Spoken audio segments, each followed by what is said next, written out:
Bismillahirrahmanirrahim. Brothers and sisters, Assalamu alaikum wa rahmatullahi wa barakatuh. May Allah Almighty bless all of you. A lot of people, they ask questions, and a lot of videos and articles going on the media and social media regarding whether if we have injection, any sort of injection or vaccination, whether it invalidates the fast during the month of Ramadan or any fast, optional fast, whether it invalidates or it is valid or allowed to have an injection, and does roza and fast doesn't break. So there are two main opinions. One opinion is already you heard, scholars and ulama says during vaccination, during Ramadan, if you have vaccination jab or any sort of injection, it does not invalidate the fast, it does not break the fast. This is we all know and going on. And second opinion is it invalidates the fast.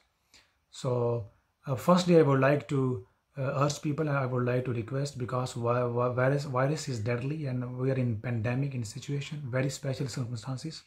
So I do encourage people, if you get your turn by your GP or your you get your appointment of having jab, first or second vaccination jab, do go there, attend, and you should have vaccination. I encourage people. And secondly, I follow the second opinion. Any type of injection or vaccination, it invalidates the fast, but it comes under the Quranic verse, وَمَنْ كَانَ مِنْكُمْ مَرِيضًا أَوْ عَلَى سَفَرٍ. Whoever is ill or patient, permanently ill or temporary ill, it is he or she does not become mukallif. It is not fard upon, compulsory upon to have the roza. So having the vaccination, because virus is deadly, and having injection, it is described by the doctor, it is a sort of a valid Shari reason. So you should have the jab, you should take the injection. However, it invalidates the fast. There is no kafara, compensation. You can qaza. It means you can make up the fast the day you are injected vaccination or any type of injection. You can make up the fast after the Ramadan. There is no guna, and inshallah you will be rewarded, because you're saving your life and you are saving other people's life. It's very important. It is also reward from Allah Almighty. Now I can't cover each and single thing, but I would like to the main theme and the main difference of opinion I would like to discuss here. Firstly, you should remember these are the very minor difference of opinion, and both sides, both opinions have the references from Quran, Hadith and Fuqaha Kiram. Whichever opinion you follow, you will not be sinful. Scholars and people, they have education, when they difference each other, they say difference of opinion. You know, people, they have very minor knowledge, or people, they have worldly desires, and they show off their knowledge, they show off their status. They want to be known, they want to be popular. They challenge for debate, and they say, oh, other opinion is wrong and I am right, and this and that. There is no wrong or right. Always, you know, big scholars and educated scholars in Islam, Fuqaha Kiram, like there are four school of thoughts. Four school of thoughts, they have difference of opinion with each other. Even Imam Azam Abu Hanifa and their two students, Imam Muhammad, Rahmatullah Ta'ala alayhi, Imam Abu Yusuf, they both, made differences, and they were not agree with the opinion of their teacher. So, and many other scholars and very many others, scholars, if they have references from Quran and Sunnah and Hadith, there is no right or wrong. It is the understanding. Whichever opinion you will follow, you will be rewarded. Now, I would like to explain a bit the situation here, why it should invalidate the fast. In older times, when these Fuqaha Kiram scholars, they written the mutun, the text of books, there was no modern scientific invention. So the injection is the later invention. Whatever we eat, that is why Fuqaha Kiram, they made a condition. If something goes in the digestive system, Hadith says, whatever as-sawmu mimma dakhala wa laysa mimma kharaja, whatever we enter in our body, it breaks the fast. Innamal iftaru mimma dakhala wa laysa mimma kharaja. These are the wording of the different Imam Bukhari, Imam Musannaf, Imam Abdul Razak, Rahmatullah Ta'ala, and Digar, and the rest of books, they mention this hadith.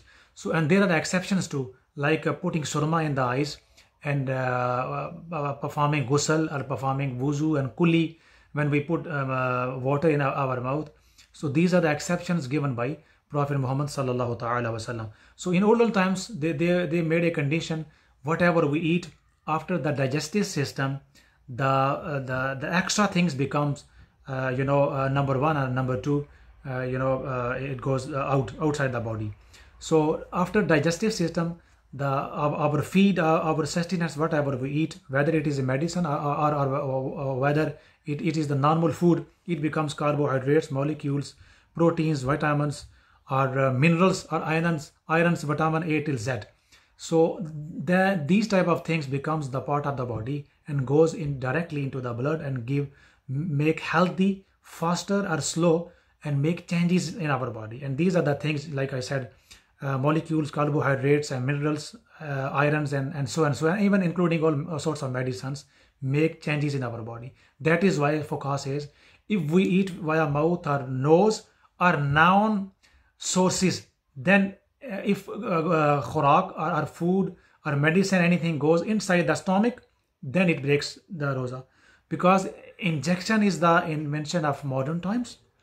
Same thing, whatever our stomach and digestive system produce, like mineral, molecules, carbohydrate, iron or vitamins, after a process, injection and science, produced all these things in type of the injection. And doctors, in shape of vaccination, in shape of any type of injection, they put directly all these things which our maida, our stomach, our jaw produced after a certain process. And Fuqaha says it invalidates the roza and fast. Same thing injection does, and very quickly it goes to the parts of the body. And remember, keep in your mind, the injection, it is not a sort of water only. It is mineral, iron, molecules, carbohydrates, a lot of things, medicines. It is medicines, and in one drop of injection might be what we eat in 20 minutes and goes to in our stomach, and after process, stomachs produce that thing. Science produce in one drop of injection. Same thing when goes into the body. So in this, the common thing, the process of the stomach and the injection which was processed outside and through injection we put inside the body, it should breaks the roza. So very beautiful discussion. It is done by a great scholar, Shaykhul Hadith, Shaykhul Tafsir, Allama Ghulam Rasul Saidi, in his book Sharh Sahih Muslim Sharif, volume 1, page number 344 up till page number 360, and it is in Urdu. If someone knows the Urdu, you can read the discussion. And he mentioned many references, and he mentioned one saying of Imam Azam Abu Hanifa radiyallahu ta'ala Hanfi. And Imam Azam Abu Hanifa says, if the noun sources, the manafizi asliya, the technical language, I am not using technical language in this video, through nose or through mouth or any part of noun part of body, if something goes in, those scholars says and Fuqaha says breaks the roza. Imam Azam Abu Hanifa says, if any part of the body there is a injury, or the part of the body was wounded, even dry medicine we put there, if we know that dry medicine reaches in our stomach, it breaks the roza. And he mentioned, walau ulima annahu wasala yufsidu fi qawli Abi Hanifa.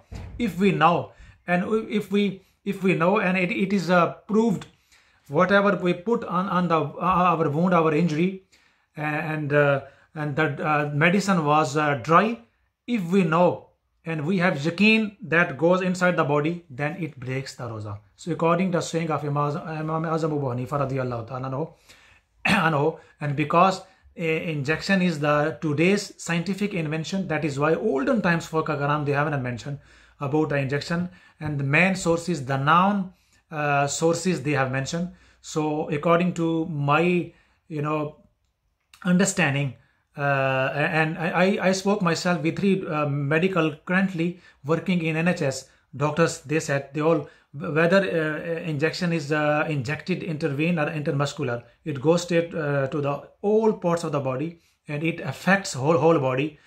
So because of that, it invalidates the roza. However, whichever opinion you follow, you will be rewarded. Whichever opinion you you think it is better for you, you can adopt that. In my understanding, vaccination or any sort of injection invalidates the roza, breaks the fast.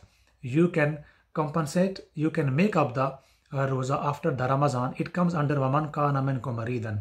Mareez, patient, you are not, mukallif of that. There is no sin. So there is after having vaccination, and now many people, they feel dizzy.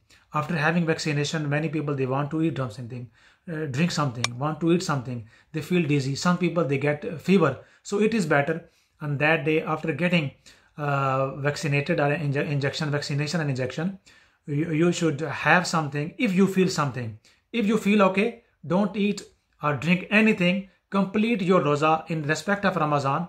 So first opinion, those days, it does not invalidate roza. You will be rewarded of roza. And if it breaks according to second opinion, you can ihtiyatan, with care, you can make up the roza after the Ramadan. And this is my understanding. And may Allah Almighty bless all of you. And you are free to choose whichever you feel like to. وَمَا عَلَيْنَا إِلَى الْبَلَاغِ. جَزَاكَ اللَّهُ خَيْرًا.